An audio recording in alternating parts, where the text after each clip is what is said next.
Hi guys! Welcome back to my vlog. Samahan niyo ulit akong uwi ng Mindoro.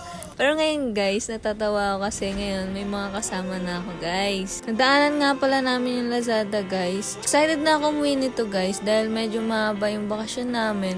Tapos, holidays pa. Tsaka guys, sino bang hindi magiging excited dahil may kita mo na naman yung mga dagat. Nakita nyo pa si Ate Shay na parang Girl Scout, laging handa. Buti na lang talaga guys ay nag-book kami dahil sobrang haba ng pila kapag ganitong mga araw. Dito na kami sa Batangas Pier guys. Mababa pa yung babiyahin namin guys pero excited na rin akong umuwi talaga. And guys, nakarating kami tanghali na dahil tanghali na rin kaming umalis ng bahay. Fast cut nga pala yung barko namin guys since ito rin yung binook namin online. Narampa na pala kami guys. And papasok na kami ng barko. Pagkatas nga namin mag-park guys, ay bumaba na kami ng sasakyan and hinanap na namin kung saan yung seat namin. Di ko alam guys, pero ang sarap talaga mag-noodles sa biyahe. Makikita nyo rin pala kung paano ina-explain yung mga reminders and tutorial in case of emergencies. After almost 2 hours guys, ay nakarating na kami sa Calapan Pier.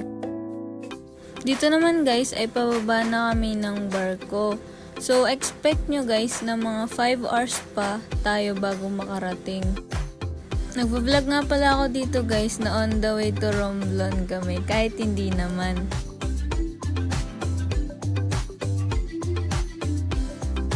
Time na rin pala para kumain guys at ito yung mga pagkain namin. Nag-set up nga rin pala kami ng Waze para hindi kami maligaw. Kausap nga rin pala namin sa video call si ate habang nasa biyahe. Nag-music nga rin pala kami guys at nagkwentuhan ng mga kung ano-ano para hindi antukin at hindi boring. Binividyoan ko naman dito guys yung moon dahil sobrang ganda.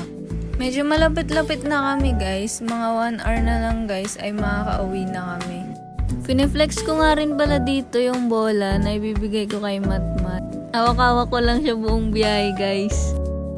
Welcome to Bungabong guys. Di pala 1 hour guys, 2 hours pa pala guys. At pagkatapos nga ng 2 hours guys ay nakarating na kami.